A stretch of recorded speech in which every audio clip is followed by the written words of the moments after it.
We're going to preview the third and final preseason game. Before we get into it, had a lot of likes last week, and look at that. The Cowboys happened to beat the Raiders, much to my boy Mitchell Wren's shamblesness.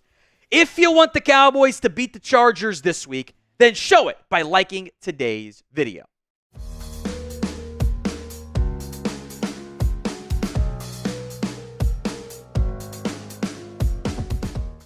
Thank God it is not a 10 p.m. Eastern time kick for the Cowboys and Chargers. Instead, it is a 4 p.m. Eastern kick.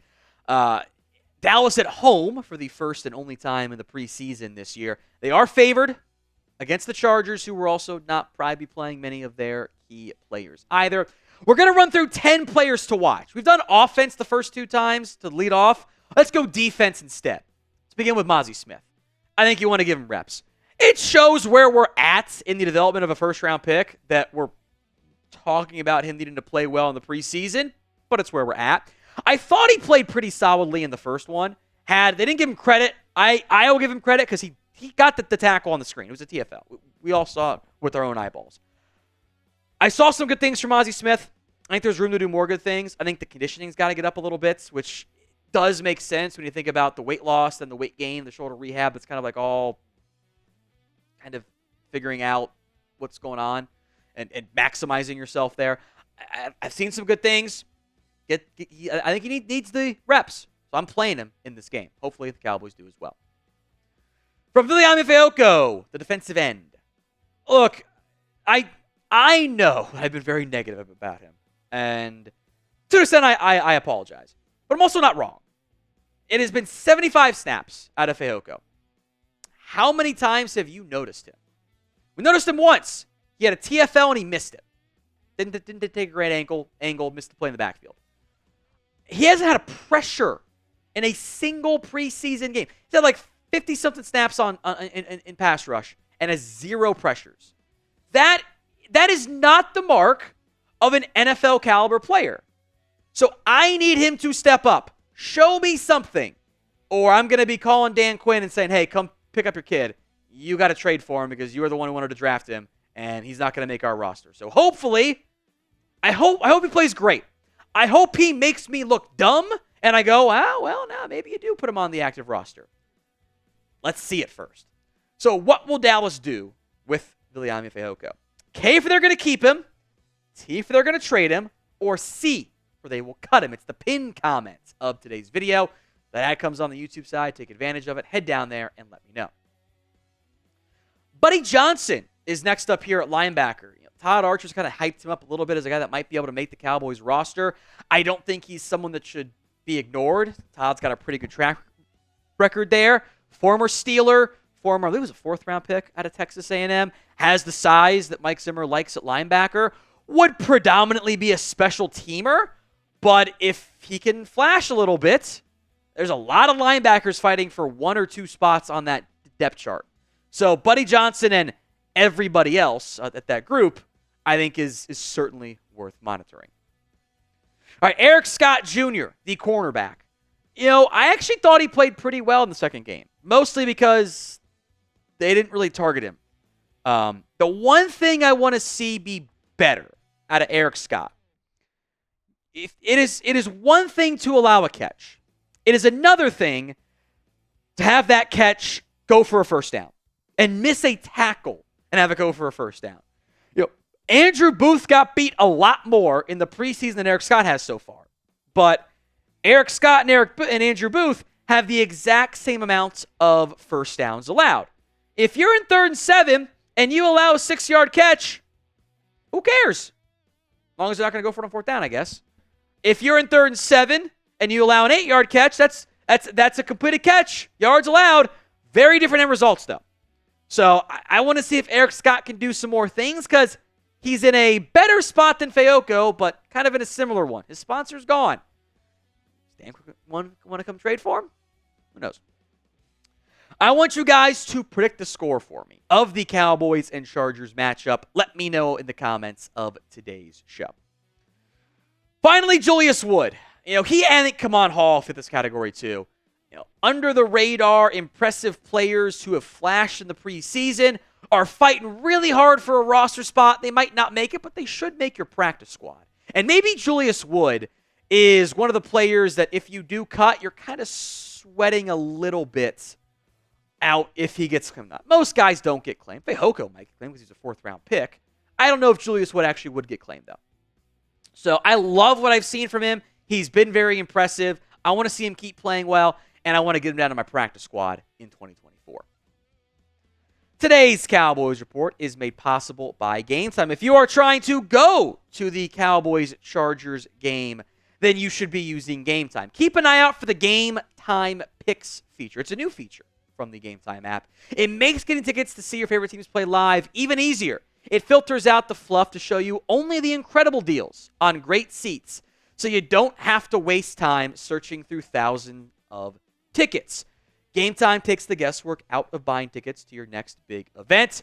If you find tickets in the same section and row for less, Game Time will actually credit you 110% of the difference. Game Time Picks only shows you the best value on tickets. And by the way, they have deals and tickets up to the start of the event, even an hour after it starts. So download the Game Time app today, create your account, and use code CHATSPORTS for $20 off your first purchase. Terms do apply.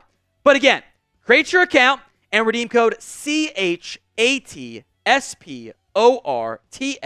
CHATSPORTS, for $20 off. That's promo code CHATSPORTS over at GameTime.co. Because what time is it? It's game time. From Trey Lance, the quarterback, for the leads off with offense. And this is so obvious. I don't even know how much I want to spend on this. We've spent plenty of time on it previously. I want to see more growth. That's my goal. Be better than you were in week 2. Stack improvements. I thought he looked more comfortable. He was better under pressure. He missed fewer plays. I would love to see a massive Will Grier-esque preseason finale. We'll see if that happens, but maybe that shouldn't even be the expectation, since that was a pretty rare preseason game, frankly. But I want to see some more big plays out of Lance. Showcase that talent that made you a top 3 pick. Lance is a very viable option here. But what player are you watching in the final NFL preseason game? Is it Lance or somebody else? Let me know in the comments of today's show. Let's go to running back. It's Deuce Vaughn. I can't quit him. I don't care. I can't do it, guys. I can't. Every time he touches the ball in the preseason, good things happen. In general, in the running back room, by the way, I am very curious to see who plays and when. Because I wonder if the ordering has mattered. It's been Malik Davis, it's been Royce Freeman, then it's been Deuce Vaughn. Who plays more? Who doesn't play in this game? They were giving Deuce Vaughn some first-team reps at the end of training camp this week. Does that mean he's in a decent spot to make the roster? There's only 2 locks at running back. It's Zeke Elliott and Rico Dowdle. The second or the third, maybe 4th spot, I'm not counting Lipke. He's a fullback for me, but the running backs, that's wide open. So I want to see who plays, how they play, and how much they play. Let's go to tight end. Brevyn Spann-Ford, fighting for a roster spot, and also kind of done dirty by the NFL Media Day people. Looks like they took his photo when he was blinking almost. They kind of did him dirty there. Big boy, listed at 6'7", 270. That's a large human being. Hasn't been as dominant as a run blocker as I was hoping he was going to be, and hasn't done much as a pass catcher. If Lipke's a fullback / tight end, Dallas might not carry 4. Historically, they love carrying 4. And Brevyn Spann-Ford fighting with Princeton Fant and maybe Peyton Hendershot for that option. Outside of Ryan Flournoy, who of your pass catchers in the preseason across both games has impressed you? Not that many guys. Someone's got to step up.